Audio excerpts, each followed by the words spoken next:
Hello chess fans, this is Rick from Chess to Impress with number 154 in the series Viewers Games. If you would like your game showcased on the Chess to Impress YouTube channel, please send it to me by email to classroomchess64@gmail.com. At the end of the video we will also look at the solution of the checkmate in one move problem from the previous video. But first we're going to look at a viewer's game. It is the turn of Roger. Hi Rick, I thought I'd send you a game I played on Lead Chess about a year ago against a much higher rated opponent. Mistakes were made by both of us, but I persevered. It would be great if you could show it and commentate on it. All the best, says Roger Berryman. And he says, PS, keep up the good work. It was a classical game on Lead Chess played on the 11th of January 2019. Roger was white and he goes under the name of Bezer on Lead Chess and he had a rating of 1662. His opponent was Sergey 75 with a rating of 2005, so almost 350 points more than our hero Roger. The time control was 1 hour for the whole game, so it was a classical time control, and Roger opened with a d-pawn. e6, bishop f4, b6, e3, white plays the London system, and now f5, a rare choice from black to fight against the London system set up from white. My database does not have any examples with this e6, b6 and f5 formation. Roger plays the London system moves, knight bd2, c3, bishop e7 and bishop d3. All the standard London system moves, and Roger has a healthy and flexible position. Both players castled, and now knight a6 with the idea to support the c7 c5 push, as we'll see. Rook e1, Roger is preparing to strike in the center with e4, and now c5 as planned. Now Roger makes a mistake on move 10. A move like h3 is a useful move for white. The move played in the game is a mistake. He played e3 e4 and Roger had overlooked something. Black took, knight takes, and Roger had missed, and as we'll see, so has his opponent, that the bishop on f4 is now hanging. Roger took on e4, and if you now take on f4, that doesn't work yet because the bishop on b7 is hanging. But after bishop takes e4, the move is d7, d5, and now the two white bishops are hanging, and white cannot save them both. Black wins a piece. So that's what Roger overlooked when he pushed e3, e4. But luckily for him, his opponent also had missed it, and instead of playing d5, he took on e4, and now Roger took back with the rook, and suddenly the bishop on f4 is protected. So white is still very much in the game. C takes d4 and rook takes d4, attacking the d7 pawn with rook and queen. It's only protected by the queen, so d5 is a logical move.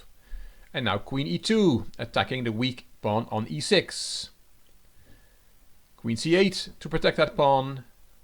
Rook e1 and knight c5, protecting the e6 pawn once more. If you try to remove the defender from the pawn on e6, then the knight will go to e4, blocking the attack on the e6 pawn.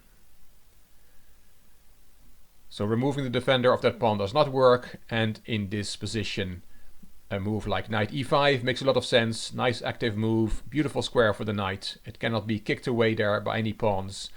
But rook f1 was a choice from Roger, and yes, that's a lot of arrows. What I'm trying to show there is that I think Roger played this move because he was anticipating the knight coming to e4 with potential pressure against f2 from the black rook, bishop and knight. That's why Roger prophylactically played his rook back to f1.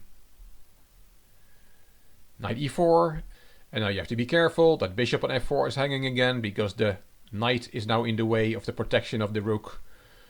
Roger saw that this time and he played bishop e5, bishop c5 attacking the rook, and rook back to d1. In this position, queen e8 is a logical move with the idea of queen g6, which is a nice outpost for the queen. But black blundered. Instead of queen e8 or another good move, he played queen d7. If 2000 plus players make this kind of mistake in a classical game, there is hope for us all. Because that is just hanging a piece. If you want to look for yourself how this is hanging a piece, put the video on pause. It's quite simple.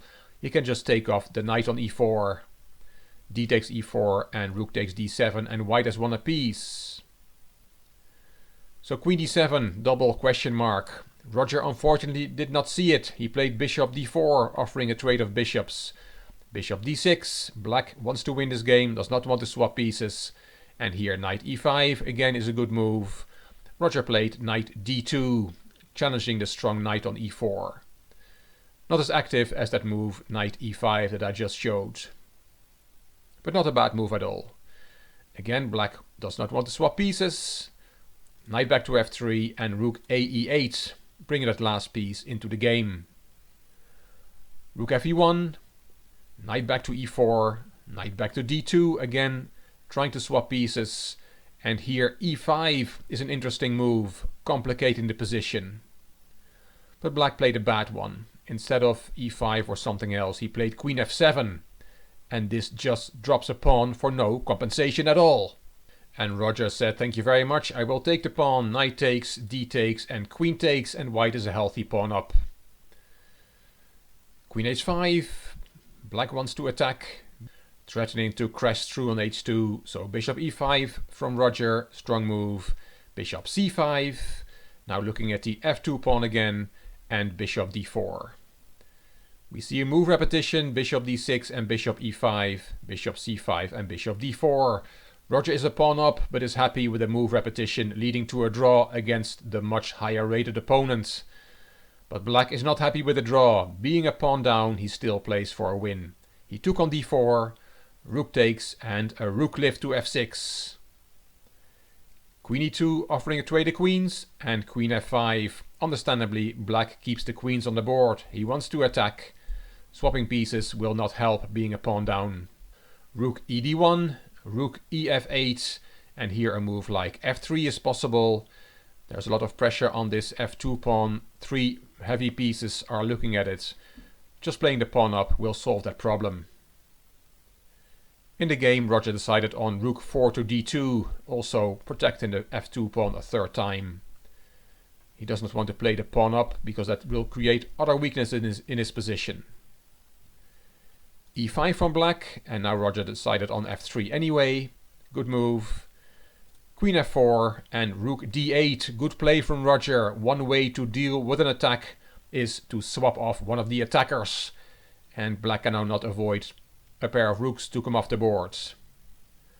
Rook h6 with pressure again against h2. Roger first swapped the rook with check. King takes, and now g3 to deal with that attack on h2. Very good play from Roger.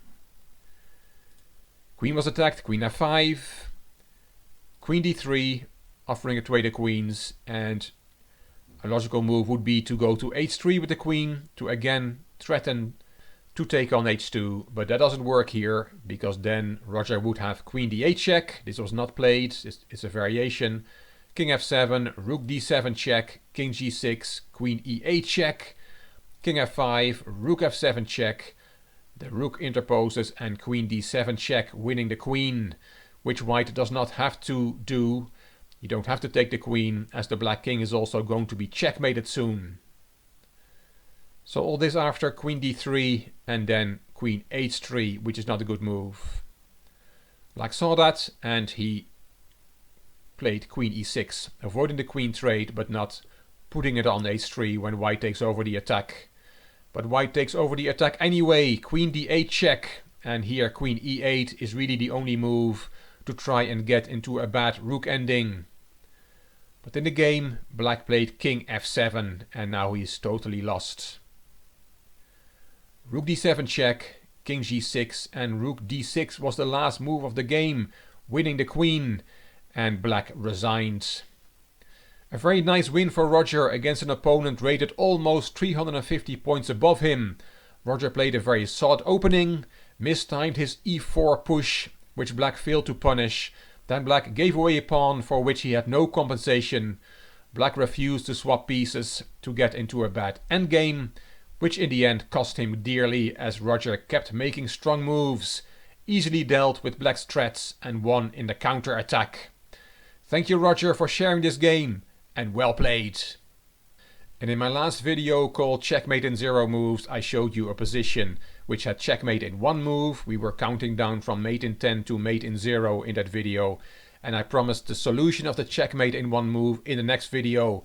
So let's have a look at that. It was a composition from the Soviet chess composer Leonid Kubel. White to play and checkmate a black king in 1 move. Not easy to find. What you immediately look at is this pawn on d7.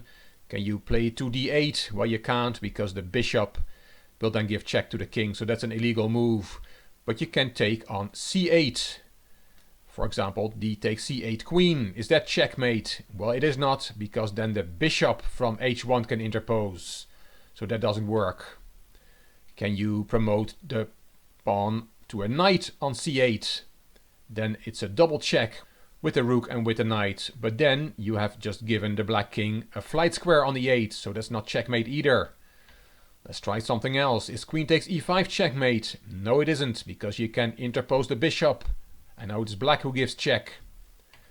Let's try something else. Knight g6 maybe. Is that checkmate? No, it is not, because that knight can be taken by the bishop on b1. What about bishop g5 check? Well, then we have just given black a flight square again on f8. And what about bishop h4 check then? Is that checkmate? No, it is not. We can interpose the rook from g1. And one last example, if we play queen g5 check, the queen on e5 is pinned, but the queen on c1 is not, and queen c takes g5. Make sure it is not checkmate. So what is the solution then? Well, there is only 1 move, and I saw a few comments in the comment section of viewers who had found it. It is queen e3 to a3. That is checkmate in 1 move, and it is the only solution. I hope you enjoyed this amazing mate in 1 chess composition. If you like this video, please give it a thumbs up, please subscribe to the Chess to Impress channel, and please leave a comment. I will read them all and I will reply to them all. If you like the video, it would be great if you could share it on social media by clicking the share button on YouTube. You can find me on Instagram, on Twitter and on Facebook. This is Rick for Chess to Impress. Thank you for watching.